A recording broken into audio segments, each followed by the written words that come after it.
Hello everyone, कैसे हैं आप सब। मैं कोमल अरविंद और आज मैं बात करने जा रही हूँ खुद की फॉरगिवनेस, सेल्फ फॉरगिवनेस कैसे करना चाहिए। किसी ने ये सवाल किया था कमेंट में, तो I hope it will help them. जब हमारी सोल पहली बार धरती पे जन्म लेकर आती है, ठीक है, तब वो न्यू सोल है ना। तो उसकी एक पूरी जर्नी होती है जिसमें सबसे पहले तो वह यह अनुभव करती है कि वह क्या नहीं है। ओके, फिर उसके बाद वो सब कुछ एक्सपीरियंसेस होने के बाद फिर वापस वो इस जर्नी में आती है कि हाँ, अब वापस से अपने ओरिजिनल स्वरूप में जा रही है जो वो है। ओके, इस जर्नी में होता क्या है, जब सोल नया पहली बार जन्म लेकर आती है तब उसे क्या है, उसे ये छल कपट मैनिपुलेशन कुछ नहीं पता है तब कि लोग ऐसे भी बिहेव कर सकते हैं, लोगों का बिलीफ सिस्टम ऐसा भी हो सकता है, उसे कुछ नहीं पता होता। तो कई बार वो लोगों के बैड एक्सपीरियंसेस से गुजरती है। ओके, इट इज़ लाइक उनका नीचे के तीनों चक्रा क्लीन रहते हैं तब पूरी तरह से लोअर चक्रास जैसे root chakra, sacral chakra and solar plexus, okay, वो पूरे हायर चक्रा से एक्टिवेट रहती है। पर उसको इनका नॉलेज भी नहीं होने की वजह से वह गलत चीज़ों को एक्सपीरियंस करती है। तो इस प्रोसेस में कई सारी वो फिर अच्छी और बुरी चीज़ें एब्जॉर्ब करती है ना। तो उनके लोअर चक्रा में वो एक्सपीरियंसेस स्टोर होते हैं। ओके, फिर एक आता है सोल का मिडिल फेज, जिसमें वो सबसे ज़्यादा ऐसे अनुभव करती है जिन्हें हम कहेंगे डार्क एक्सपीरियंसेस। यहाँ पे वो विक्टिम का भी रोल प्ले करती है और विक्टिमाइजर का भी रोल प्ले करती है। Okay, it is very dark phase, जहाँ उसको ऐसा नहीं कि उस समय उसे दरवाज़ा नहीं होता वहाँ से एग्जिट के लिए, पर वह उस समय उतना विजडम उसने सीखा नहीं होता है कि वह यह चूज़ करे कि उसे यहाँ से बाहर निकलना है। तो वो उसी लूप में रहती है। फिर आता है एक कंप्लीशन का फेज, जिसे हम कहते हैं, जहाँ हम जिस वर्ड को बहुत यूज़ करते हैं स्पिरिचुअलिटी में, ओल्ड सोल। तो एक ऐसी सोल जिसको अब समझ में आ जाता है कि भाई ये जो भी अनुभव हो रहे थे, जो भी एक्सपीरियंसेस वह मैनिफेस्ट कर रही थी, पहले वो म्यूचुअल बेसिस पे हो रहे थे। जब वो सही और गलत कर रही थी किसी के साथ, तो जिस सोल के साथ वो सही और गलत कर रही है, यह उस सोल की भी चॉइस थी। तो वो अकेली उसकी कोई रिस्पॉन्सिबिलिटी नहीं बनती है। जो उसको खुद को अच्छे बुरे अनुभव हुए उसके लिए वो खुद रिस्पॉन्सिबल है, और जो सामने किसी को अगर अच्छे और बुरे अनुभव हुए वो उसके लिए वो पर्सन खुद रिस्पॉन्सिबल है। उसकी सोल ने खुद की लर्निंग के लिए यह लेसन सीखे थे और उसके लिए उसने यह एक्सपीरियंस मैनिफेस्ट किया। अंडरस्टैंड? तो अगर आपको यह फील होता है कि आपके लाइफ लेसन्स जो आपने लर्न किए हैं, मतलब आपने अब तक जितना भी अनुभव किया है, आपने कहीं अच्छा रोल प्ले किया है, कहीं बुरा, या आपके साथ किसी ने कुछ अच्छा किया है या बुरा किया है, तो यह सारा आपकी एक सोल पाथ जर्नी में एज अ लेसन लर्निंग के लिए था। ओके, तो वो सारे एक्सपीरियंसेस सिर्फ एक्सपीरियंसेस है, आप वह नहीं हो। आप एक प्योर सोल हो, आप वह एक्सपीरियंसेस ही नहीं हो, आप एक प्योर सोल हो। पहले तो ये चीज़ को समझिए, क्योंकि जब आप ओल्ड सोल जिसकी मैं बात कर रही थी, वह उस एग्जिट के साथ ही फिर बाहर निकलती है। इन सारी चीज़ों के माया से बाहर निकलकर वो अपने आप को क्लेम करती है जो वो है, एक प्योर सोल, ठीक है, एक विजडमफुल सोल। पर इस बार उसके साथ एक चीज़ जुड़ जाती है, वो होता है विजडम, क्योंकि अब उसे ये भी पता है कि वो क्या नहीं है। जब वो नई सोल थी तब उसको सिर्फ ये पता था कि वो क्या है।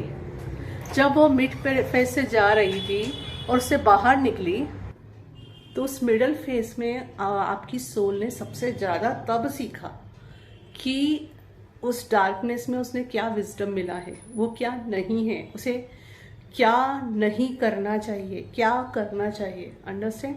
तो ये पूरा उसका सोल का पाथ था। ओके, और जो सोल इसके साथ इन्वॉल्व थी वह उनके सोल का पाथ था। ओके, तो कोई भी सोल यहाँ इन्वॉल्व जो भी थी, अगर उनको उससे फ्री होना है तो पहले तो रिलीज करना पड़ेगा कि वह एक्सपीरियंसेस वह अनुभव सिर्फ लेसन्स लर्निंग के लिए थे, वह वो नहीं है। Basically you are a pure divine soul. Okay, तो उसके लिए उसको ये एनर्जी रिलीज करने की ज़रूरत है। वो कैसे हो सकती है? उसके जैसे कई तरीके में होते हैं, जैसे क्रिया है, मिरर एक्सरसाइज, चक्रा हीलिंग, और दूसरे तरीके, उसी में से एक है फॉरगिवनेस। फॉरगिवनेस में आप इस विजडम के साथ फिर खुद को माफ़ कर सकते हो कि वह आपकी जर्नी का, आपके लाइफ लेसन लर्निंग का एक फेज था। आपने वह सब किसी को हार्म पहुंचाने के लिए नहीं किया था, वह आपकी सोल की लर्निंग का फेज था। और उसमें जो लोग इन्वॉल्व थे वह भी अपनी लाइफ की लर्निंग के लिए वहाँ इन्वॉल्व थे। ओके, इसको समझना थोड़ा कॉम्प्लिकेटेड लग सकता है, पर जी हाँ, अगर आप किसी को नेगेटिव एनर्जी भेज रहे हो तो ज़रूरी नहीं है उसका असर उस पर्सन पर होगा ही। क्यों? अगर वो पर्सन ओपन है, रिसेप्टिव है उस नेगेटिविटी के लिए, तो वो रिसीव करेगा, वरना नहीं करेगा। अंडरस्टूड? समझ रहे हैं आप? तो जो भी अनुभव होते हैं वो म्यूचुअली सोल की चॉइस के अकॉर्डिंग ही होते हैं, और ये चॉइसेस कॉन्शियस होती हैं और अनकॉन्शियस भी।